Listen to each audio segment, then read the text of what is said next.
Assalamualaikum warahmatullahi wabarakatuh. Baik, selamat pagi buat kita semua. Berdirinya kami di sini untuk mempresentasikan hasil diskusi kami yang berjudul klasifikasi APES. Dengan saya sendiri, Cindy Simandulang sebagai moderator dan sekaligus penyaji. Saya Ibnu Firmansyah sebagai penyaji. Saya Mutiara Srega sebagai penyaji. Saya Hanifah Azhara sebagai penyaji. Baik, materi yang pertama akan dijelaskan oleh Saudara Ibnu. Saudara Ibnu, saya persilakan. Baik, ini saya menjelaskan APES. APES memiliki nama lain yaitu burung. APES merupakan hewan vertebrata yang seluruh tubuhnya diliputi oleh bulu. Bulu tersebut berasal dari epidermis kulit dan merupakan modifikasi dari sisik pada hewan reptil. Adapun ciri-ciri APES, yang pertama itu sebagian besar tubuhnya tertutup oleh bulu dan sebagian kaki bagian bawah ditutupi sisik seperti anaknya reptil. Yang kedua, memiliki ciri-ciri leher dengan luas tulang leher 13-25 buah. Yang ketiga, mampu menghasilkan suara yang berasal dari siring atau bagian trakea. Yang keempat, tidak memiliki gigi namun memiliki paruh. Yang kelima, merupakan hewan hemotem atau berdarah panas yang sedikit di atas 40 derajat Celcius. Yang keenam, memiliki sayap hasil modifikasi kaki depan. Yang tujuh, memiliki bermacam tipe kaki. 8, memiliki ciri jantungnya yang terdiri dari 4 ruang. Yang 9, matanya lebar. Yang 10, mempunyai cerebellum atau otak kecil yang berkembang dengan sangat baik. Dan selanjutnya. Nah, kelompok hewan APES ini terdiri dari ribuan spesies yang tersebar di seluruh dunia dan memiliki peran penting dalam ekosistem sebagai penyebar biji-bijian dan memakan serangga. APES sendiri merupakan kelas tersendiri dalam kingdom Animalia. Kelas APES ini merupakan satu-satunya hewan yang memiliki bulu. APES terbagi menjadi 4 bangsa, yaitu yang pertama Ordo Galliformes, yang kedua Ordo Cassowariiformes, yang ketiga Ordo Passeriformes, yang keempat Ordo Strychniformes. Nah, Ordo Galliformes ini atau ayam-ayaman adalah ordo burung yang meliputi kalkun, ayam hutan, burung puyuh, kuau, perak, dan ayam hutan hias. Ordo ini terdiri dari sekitar 256 spesies yang tersebar di mancanegara. Galliformes umumnya memiliki tubuh yang berukuran sedang hingga besar, lalu bulu yang tebal dan paruh yang kuat. Contoh dari ordo Galliformes ini yaitu ayam hutan, puyuh, belibis, perak, dan kalkun. Nah, adapun ciri-ciri ordo Galliformes, yang pertama yaitu burung dalam ordo ini memiliki ukuran yang bervariasi, mulai dari burung puyuh batu yang berukuran kecil hingga kalkun liar yang berukuran sekitar 120 cm. Kedua, memiliki ciri-ciri burung ini umumnya memiliki kaki yang cukup panjang. Kemudian burung ini memakan tumbuh-tumbuhan, serangga, dan hewan kecil. Kemudian paruh burung ini pendekatan sedikit melengkung ke bawah. Kemudian burung-burung ini memiliki sayap yang pendek dan bulat. Terus sebagian besar burung-burung ini bergerak terutama dengan jalan kaki dan terbang relatif jarang. Ciri-ciri yang terakhir yaitu beberapa burung ini beradaptasi dengan habitat padang rumput, sedangkan sebagian lainnya kadang di pohon dan di darat. Nah, kalkun ini adalah hewan unggas atau sejenis burung asli dari Amerika Utara yang sebenarnya telah dikonsumsi sehari-hari suku Indian. Salah satu hal yang khas dari unggas ini yaitu gelambir kulit pada bagian kepalanya dapat dilihat ini. Nah, adapun ciri-ciri dari kalkun ini yang pertama yaitu kalkun merupakan unggas darat yang memiliki tubuh besar. Kemudian sayap kalkun berwarna gelap dengan garis-garis putih yang mencolok, sedangkan bulu ekor dan pantatnya berujung lebar dengan warna kerat atau putih. Kemudian ciri-cirinya kulit kepala dan leher kalkun telanjang dan bervariasi warnanya, mulai dari merah, biru hingga abu-abu. Kemudian cirinya terakhir, kalkun memiliki bentuk ekor yang khas. Nah, dalam klasifikasi kalkun termasuk dalam kerajaannya yaitu Animalia. Dalam filmnya Chordata, kelasnya Apes, ordonya Galliformes, familinya Phasianidae, subfamilinya Phasianae, dan genusnya Meleagris. Baiklah, untuk selanjutnya akan dilanjutkan oleh moderator. Baik, adapun rekayasa ide dari kalkun tersebut, yaitu daging kalkun merupakan salah satu sumber terbaik dari protein, vitamin B, vitamin B kompleks, serta berbagai mineral. Bahan makanan ini membantu memelihara jaringan tubuh dan berperan penting dalam pembentukan energi. Kalkun dapat diolah juga menjadi berbagai produk makanan yang lezat dan bergizi. Berikut adalah beberapa contoh produk olahan kalkun, diantaranya roasted turkey, yaitu kalkun utuh yang dipanggang dengan rempah-rempah, sering disajikan pada acara khusus. Yang kedua ada turkey burger, yaitu daging kalkun bisa dijadikan patty untuk burger, memberikan alternatif sehat dibandingkan daging sapi. Turkey sticks, yaitu daging kalkun dipotong menjadi stick dan disajikan dengan saus atau sayuran. Kalkun juga dapat digunakan sebagai bahan produk kosmetik alami seperti krim wajah anti-aging, serum untuk mengurangi kerutan, masker wajah untuk melembabkan. Selain itu, minyak kalkun kaya akan asam lemak esensial yang dapat menutrisi kulit dan rambut, serta bulunya dapat dimanfaatkan sebagai bahan kerajinan tangan. Baik, adapun ordo yang kedua yaitu ordo Casuariiformes. Ordo Casuariiformes ini adalah ordo burung besar yang tidak bisa terbang, yang memiliki 4 anggota yang masih hidup, yakni 3 spesies kasuari dan satu-satunya spesies emu yang tersisa. Di dalamnya hanya terdapat 2 keluarga, yakni Casuaridae dan Dromalidae. Keempat anggota yang masih hidup berasal dari Australia dan Papua, tetapi beberapa spesies yang telah punah kemungkinan hidup di daratan lain. Contoh spesies ordo Casuariiformes ini yaitu Casuari casuarius atau Casuari gelam berganda. Yang kedua ada Casuari beneti atau Casuari kerdel. Adapun ciri-cirinya yaitu burung-burung dalam ordo Casuariiformes ini berukuran besar seperti burung emu yang merupakan burung terbesar kedua di dunia setelah burung unta. Yang kedua, sayap burung-burung dalam ordo Casuariiformes ini pendek dan tidak bisa digunakan untuk terbang, tetapi dapat digunakan untuk menjaga keseimbangan saat berlari. Dan ada ciri yang terakhir itu kaki-kaki burung dalam ordo Casuariiformes ini panjang dan kuat, dilengkapi dengan cakar yang digunakan untuk melindungi diri dari predator. Baik, contoh dari ordo Casuariiformes ini yaitu kasuari. Kasuari adalah salah satu dari 2 genus burung di dalam suku Casuaridae. Genus ini terdiri dari 3 spesies yang berukuran sangat besar dan tidak dapat terbang. Burung kasuari adalah pemakan buah yang penting bagi ekosistem hutan hujan di mana mereka tinggal.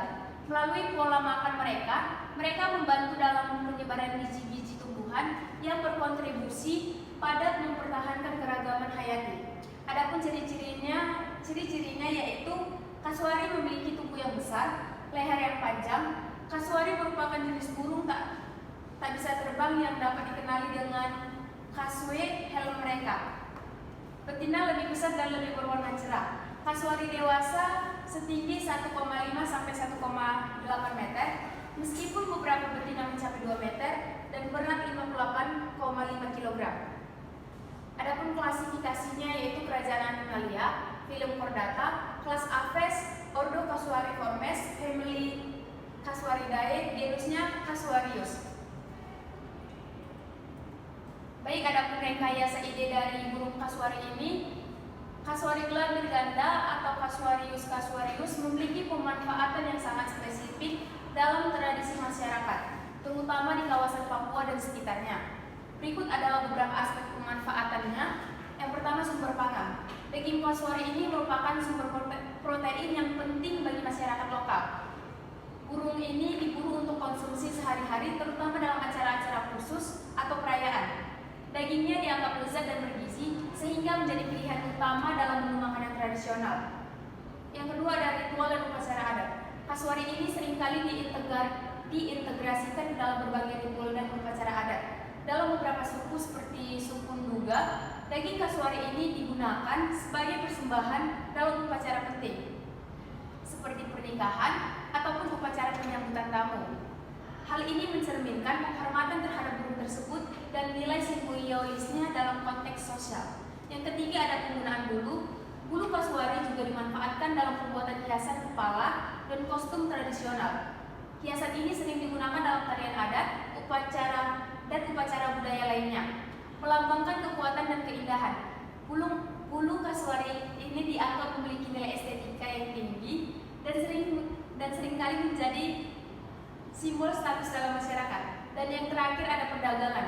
Di beberapa daerah, kasuari juga menjadi komoditas perdagangan. Masyarakat lokal menjual daging, bulu, dan telur kasuari kepada pedagang atau di pasar lokal. Ini memberikan sumber pendapatan tambahan bagi keluarga yang terlibat dalam perburuan kasuari. Baik, materi selanjutnya saya akan dibacakan oleh Hanifah. Pada saudari Hanifah saya persilahkan. Baik, di sini saya akan membahas tentang Ordo Passeriformes.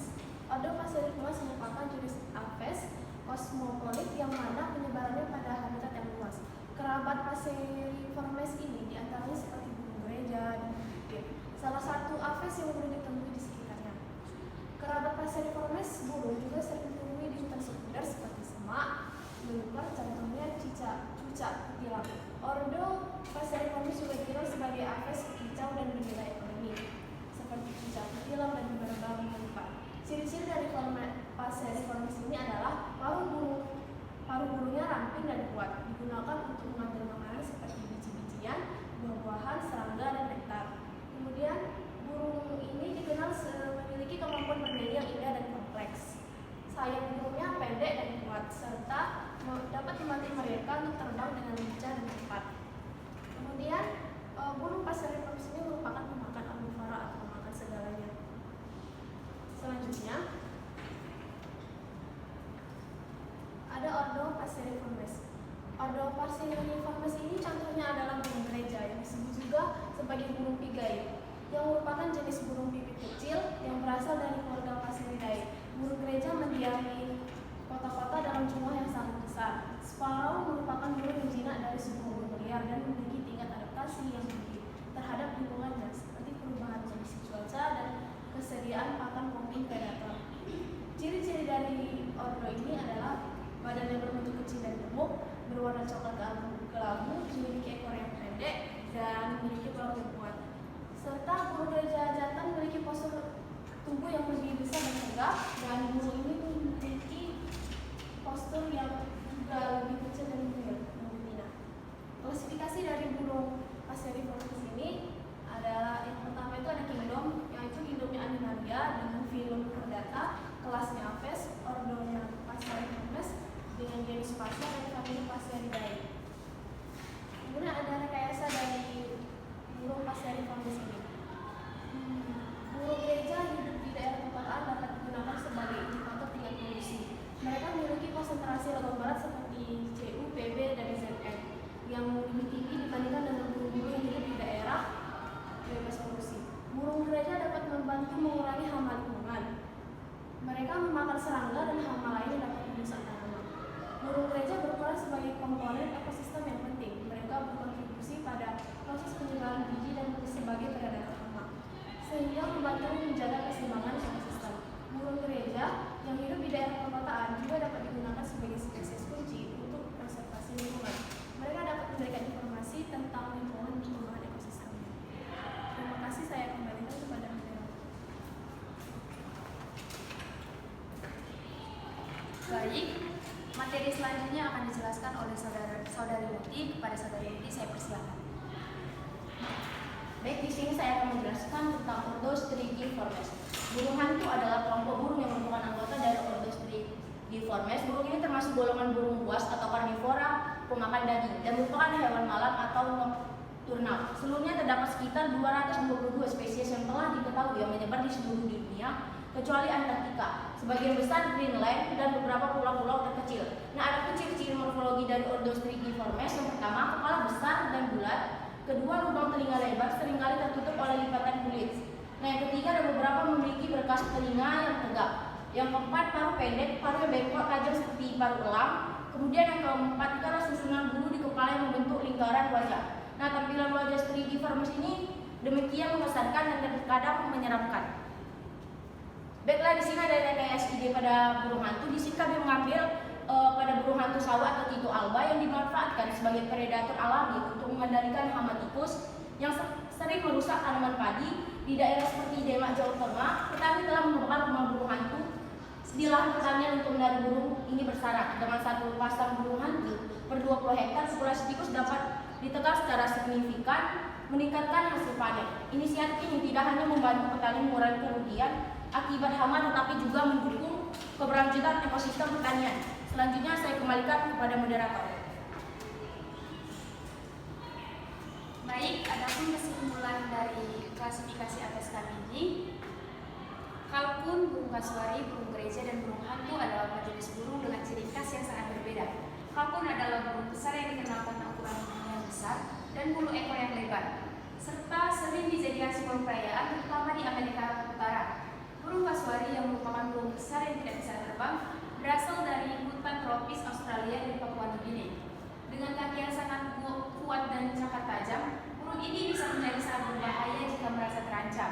Burung gereja atau burung pipit adalah burung kecil yang sering dijumpai di lingkungan perkotaan dan sangat adaptif dalam hidup berdampingan dengan manusia. Mereka dikenal dengan kemampuan bertahan hidup yang baik di berbagai lingkungan. Sementara itu, burung hantu adalah predator nokturnal yang memiliki penglihatan dan pendengaran yang sangat tajam. Dengan kemampuannya untuk terbang tanpa suara, burung hantu sangat efisien dalam berburu mangsa di malam hari dan menjadikannya sebagai simbol kebijaksanaan di berbagai kebudayaan. Sekian dari presentasi kami mengenai klasifikasi APES.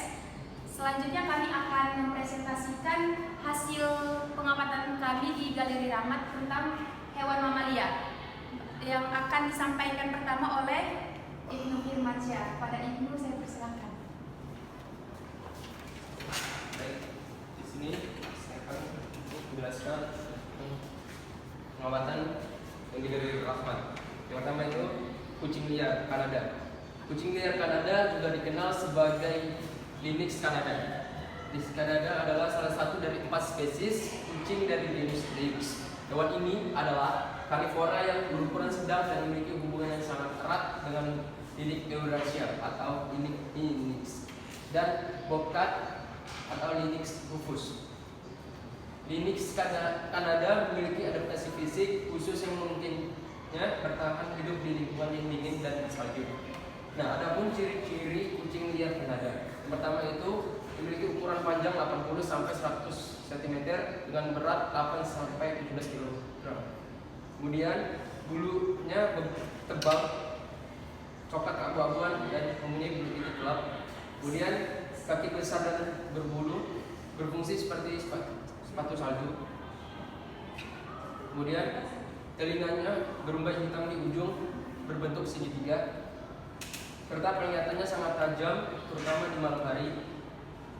Dan ciri-cirinya, makanan utamanya kelinci salju, serta burung dan tikus kecil. Nah, ada pun tingkatan takson dari kucing liar Kanada. Yang pertama itu indungnya Animalia, filumnya Chordata, kelasnya Mamantia, ordonya Carnivora, familinya Felidae, genusnya Lynx, dan spesiesnya Lynx candensis.